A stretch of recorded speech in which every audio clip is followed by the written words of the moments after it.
المشاهدين، رجعنا وياكم بعد انتهاء مباراة الافتتاح. مباراة كانت جدا رائعة بفوز منتخب الإمارات بنتيجة 3-1، ومبارك للفريقين طبعا على أدائهم وحضورهم، ونشكر إدارة التنظيم على هاي الأجواء الرائعة، وأيضا أشكر الشخصيات الرياضية اللي حاضروا وياي اليوم وأخرتهم أنا عن عملهم وتواصلهم. أشكركم مجددا. نرجع الكابتن جبار عبود، وقبل لا أن أعود الكابتن جبار، ويانا وصل اللاعب أفضل لاعب كان بالمباراة الكابتن علي كريم من المنتخب الإماراتي. تفضل حبيبي. نعم. السلام عليكم، شلونك؟ أفضل لاعب اليوم بالمباراة، حدثنا عن أجواء المباراة، أجواء التنظيم. أول شيء بسم الله الرحمن الرحيم. نعم. كان يعني تنظيم أكثر من رائع. نعم. وجود الكابتن أبو علي وعلي الزعيم، نعم. الشخصيات الكبيرة. نعم. يعني كرنفال أكثر من رائع بصراحة، ونتمنى أن يهتمون بهذا الشيء للفرق الشعبية. نعم. يعني ماكو هيك بطولات بصراحة. نعم. تنظيم كان جميل جدا. نعم. وأجواء المباراة كانت رائعة بصراحة مع المنتخب الكويتي. نعم. كان يمتلك لاعبين رائعين بصراحة. نعم. واحنا قدرنا نخلص المباراة من البداية. نعم. بالشوط الثاني شفنا احنا المباراة، منتخب الإمارات قدم، اكو ضغوطات عليكم داخل الملعب؟ نعم، الجمهور يطالب بالفوز دائما. نعم. انتم اصحاب الملعب، لا اكيد الجمهور وياكم ويساندكم، اكو ضغوطات يعني. نعم. كانت المباراة سهلة ام صعبة عليكم؟ والله بصراحة دائما المباراة تكون البداية صعبة. نعم. احنا كابتن جبار شاهد حضور اللاعب، وهاي الجائزة اللي هي للكابتن علي من كابتن جبار. هاي كاميرتكم حتى تاخذكم اياها. لك كلمة من كابتن جبار. حقيقة يعني شاهدنا المباراة، نعم. مباراة جميلة. نعم. بمعنى الكلمة، وشاهدنا لاعبين قدموا مستوى جدا رائع. استمتع به كل الناس الموجودين. مباراة بها فن، بها أهداف. نعم. كل أمور كرة القدم في هذه المباراة. نعم. وشاهدنا الأخ أو اللاعب علي. نعم. من اللاعبين المميزين اللي قدموا مستوى أكثر من رائع. نعم. وأبدع بالساحة. وتشوف اليوم هذا اللاعب يستحق يلعب بأحسن الأندية العراقية. نعم. وهذه من الأمور الجيدة اليوم تشوف بالفرق الشعبية انه اكو تحسن وتطور اللاعبين. تطور. نعم. وهاي خدمة اعتبرها من قبل نعم. إيجابية. نعم. للناس المسؤولين على هذه الساحة، والأخ أبو علي والناس اللي وياه المساعدين. يعني شيء جميل ورائع. يعني من استحقاق اليوم الجائزة أفضل لاعب بدون منافس. طبعا. احنا من 10 شخصيات حاضرة كان كابتن جبار هو صاحب التوقع الصح. 3-1 لمنتخب الإمارات. منتخب الإمارات برأيك يستمر في هذه البطولة؟ اي مستمر على هذا الاداء.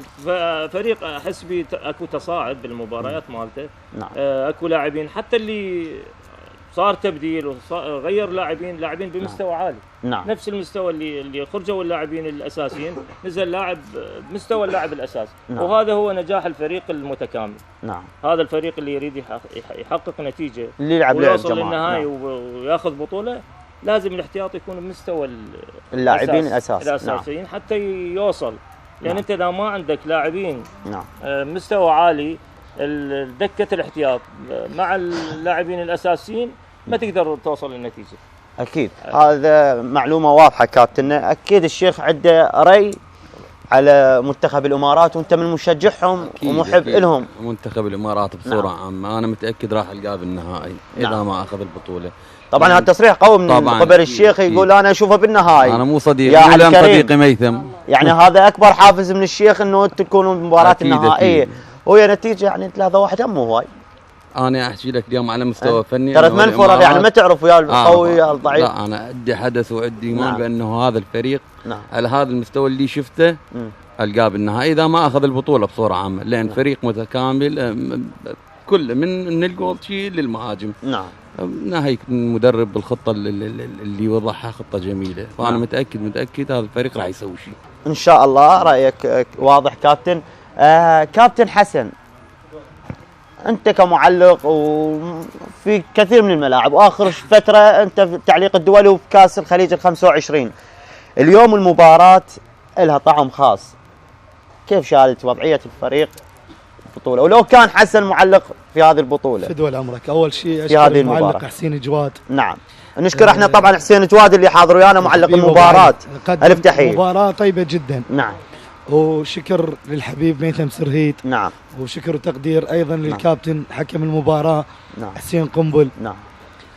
المباراه نعم. اذا تبوع لها نعم. داخليا الامارات نعم. افضل. نعم. رسميا على الورق المنتخب الكويتي يمتلك لاعبين بجودات عاليه. نعم. مثل ما قلت الشوط الاول عند اللاعبين، ومن ضمن اللاعبين حمزه موحان. نعم. اللي هو لاعب دوري. نعم. انا سبق وان قلت انه لاعب الدوري يختلف. نعم. المنتخب الكويتي عنده امل بالرجوع. نعم. والدليل انه كاس العالم الاخيره نعم. المنتخب الارجنتيني خسر ضد السعودي. المنتخب السعودي. نعم. لكن منو حقق اللقب؟ الارجنتين. نعم. زين، فتبقى اقول مبروك للاماراتيين. نعم، هذا اعتقد رد على كابتن الشيخ المرعي. الشيخ هذا رد عليك كابتن. زين، انه يذكرك بيها. يحكي فنيا. فدوى عمرك. انا احكي فنيا. زين. اي هذا دليل يعني حتى المنتخب الكويتي سبق ان حقق رسميا. المنتخب الكويتي حقق بطولة كاس الخليج 10 مرات. نعم. يعني هذا لقب. نعم. ومن ضمن هذين الانتصارات نعم. زين يعني فاز بنتيجة كبيرة. نعم. فالمنتخب الكويتي منتخب محترم. نعم. ويستحق الاحترام. نعم. ونشوفه منافس ان شاء الله بالمباراة النهائية حتى يلاقون الامارات. نعم، واحنا حتى نذكر سادتنا المشاهدين البطولة مجاميع. نعم، ونرحب بالاخ علاوي الزعيم. خلينا نسمع كلام علاوي الزعيم، طبعا هو احد المنظمين. حدثنا عن نظام البطولة، هو مجاميع. السلام صح؟ عليكم جميعا. السلام والرحمة. نظام البطولة نقاط. نعم. كل فريق يلعب 3 مباريات. نعم، مجموعتين. نعم. 4 فرق منها. نعم. 4 فرق. نعم. اللي يصعدون للشبه نهائي فريقين من المجموعة الأولى. نعم. المجموعة الثانية. نعم. هناك تغييرات بالشبه نهائي، هناك وقت إضافي. نعم. وراح يصير كرنفال قوي كلش، أقوى نعم. من هاي الكرنفالات إن شاء الله. فلول جوكم الطيبة. الله يسلمك. وانا اشكر شكر موصول للحضور. نعم. واشكر والدي على الدعم المادي والمعنوي. نعم. الاول والاخير. نعم، اشكر حضرتك كابتن علاوي. احنا وصلنا يعني الى مسك الختام، ونوهنا سادتنا المشاهدين، ونشكر الكادر الاخوه اللي تعبوا خلف الكواليس. واحنا كلمه عند الكابتن، وايضا نعم كلمه اخيره حتى نختصر بالوقت مالته. يمكن يتذكر نعم. كابتن انا بال96 نعم كنت اشيل حذاء محمد جاسم بصراحه. ما بعد ال 2000 دربني. نعم. وبعدها لعبت وياه، انه لعبت ضده، وبعدها انا اعتزلت كره القدم. هو لحد الان معطاء. نعم. يعني الصراحه حلوه يا ناس. تقدر تقول خرج اكثر من 5-6 اجيال، ومن ضمنهم لاعبين موجودين بالمنتخب وبالدوريات. فهذا الرجل احنا نكون له كل الاحترام والتقدير. نعم. على هذه الاشياء اللي جاي يقدمها. نعم. فتحيه لك ابو علي. شكرا لك شيخنا وعلى صراحتك وعلى كابتننا. كلمه اخيره. حقيقه نعم. يعجز اللسان عن الكلام بالنسبه للاخ محمد جاسم. نعم. الاخ العزيز. نعم. والكريم والطيب اللي قدم خلال هاي الفترة اللي صار تقريبا أكثر من 2 سنين أو أكثر بهذا الملعب بطولات جميلة بمعنى الكلمة، من خدمة، من عطاء، تطوير الرياضة، قدم الكثير. فإحنا ما نوفي بهذا الكلام القليل بالنسبة لمحمد جاسم. محمد جاسم أنا أعتبره من الناس الداعمين للرياضة. نعم. منطقتنا وباقي المناطق. كلامك واضح كابتن جبار. احنا نسمع كلمة محمد جاسم الأخيرة حتى نختم. اولا انا اشكر الشهاده اللي بدرت من نعم. الشيخ غسان والكابتن نعم. جبار وكل الحضور اللي اشادوا، وهذه ما تزيدني الا فخر واعتزاز. نعم. وتقدم وطموح لخدمه الرياضه والرياضيين والاجيال المقبله. ولكن اريد استثني على يمكن اكو جندي مجهول بصراحه واني ارفع له القبعه وكل الاحترام له، هو الكابتن ميثم سرهيد. نعم. الرجل اللي يشتغل. خلينا نشوفك والله ميثم سرهيد، خلينا نشوفك.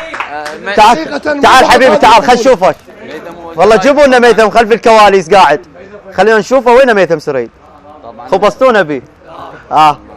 طبعا سلام والرحمه. تعال استريح استريح تعال. ليس فقط في هذه البطوله استريح. وانما والله نعم استريح. جندي جاهز في كل لحظه. نعم. سواء انه كانت الامور نعم. يعني مناط بها نعم. او انه خلفه، اي تعثر من اي حكم هو جاهز. نعم. الان هو مسؤول الدائره التحكيميه في بطوله خليجي 25، وانا ارفع له القبعه، وانا جدا ممتن لهذا الرجل المحترم الخلوق اللي اي والله رجل محترم. شكرا لك كابتن محمد. خادم لهاي الساحه، يعني هذا الرجل اتمنى له ان شاء الله طول اتمنى له كل التوفيق، كل واحد يسعى للرياضه، احنا نشكره على هاي المبادرات. خلونا مسك الختام نسمع سيوفي. مسك ختام بعد ما عندنا وقت، ما عندنا السيد المخرج احمد جيزاني وعلاو تعبناهم ويانا اليوم. اي والله خلونا نسمع من السيف. ولوني ولوني انا ولوني ولوني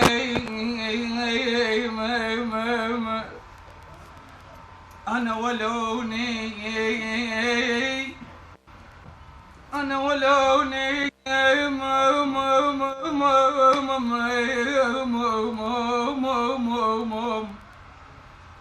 وياك يعني عليك متخير انا ولوني.